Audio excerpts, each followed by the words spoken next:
Fawad Bhai just said only insane people can support PDM. So let me further this insanity after Professor Akil Shah and just make a case, rather a modest case for PDM, because I think it is a very modest movement. Its ambitions are very modest. And what do I mean by that? The first thing I want to highlight is that by saying that one can strategically support PDM does not mean that one is dissolving one's differences with the different parties that comprise this alliance. Because remember, as Professor Saab just said, this is not an electoral alliance. And in fact, the reason why people like us are not part of these political parties is precisely because we have a strong critique. We have a critique of their economic agenda, we have a critique of their social agenda, and on many occasions we have critiqued their political agenda. So this is a support, a critical support from people who are not part of PDM. At least when I speak about myself, I'm not part of it in any capacity, and I have my major reservations about the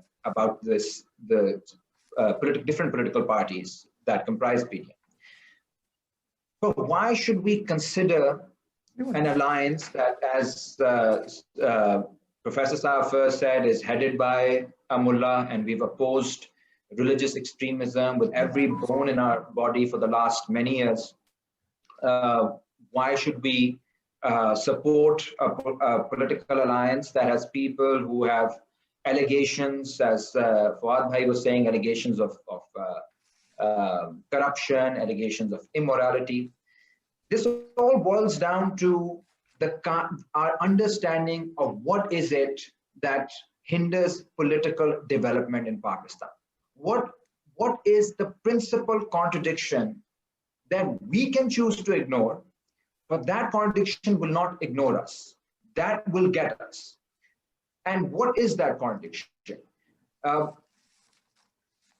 I completely agree with Professor Shah when he says that the fact that after over 70 years of independence, we have not been able to define the rules of the game.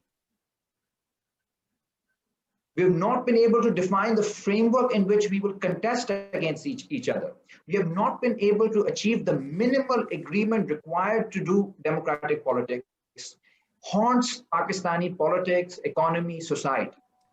I want to fight Maulana Fazlur Rahman. I want to fight mainstream parties. But can I know what the rules of the game are? If you're playing football, it's not like you are, when you're competing with an opponent, it's not like you, by agreeing with the rules of the game, you tend to dissolve yourself and join the opponent. It simply means that all of us will agree that these are the rules through which the football match will happen. If someone decides to use their hands during a football match, or worse still, decides to use a gun against their opponents and shoot them in the legs, then we don't have a level playing field. We haven't even agreed on the minimal common agenda.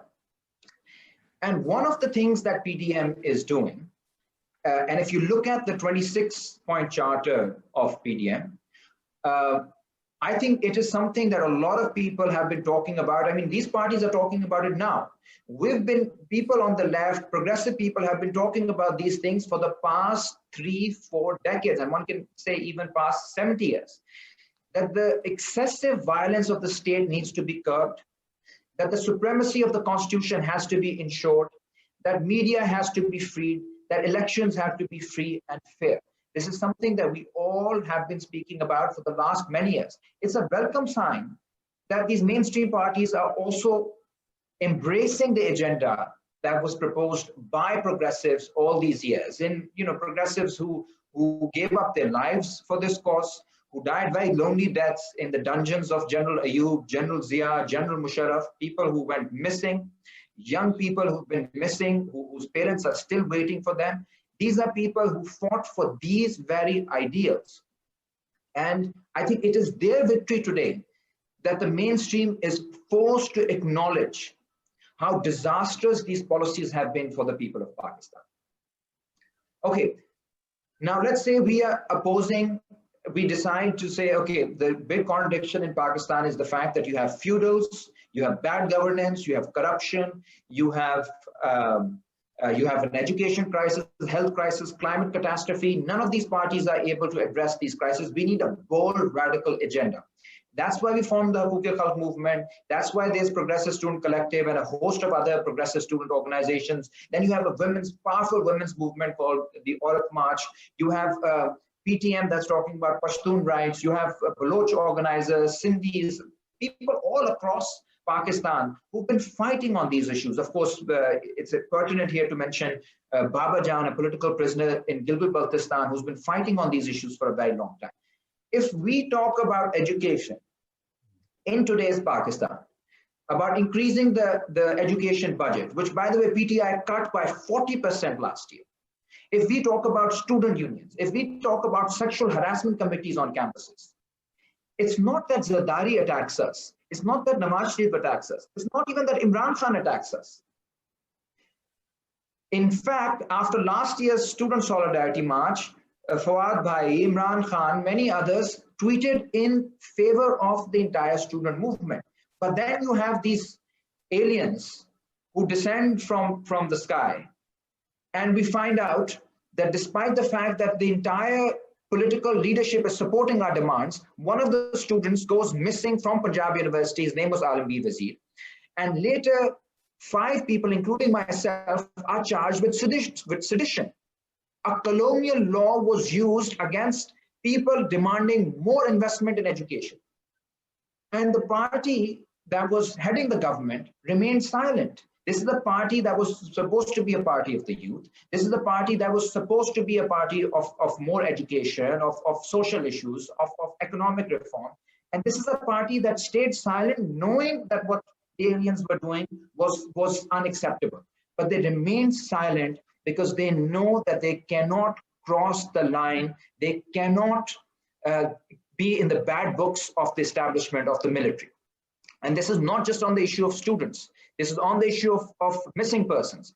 Imran Khan's, and I was a supporter of Imran Khan once. And one of the reasons was precisely his ability to boldly talk about issues ranging from missing persons to issues in Fata, Balochistan. And this was inspiring to young people 10 years ago.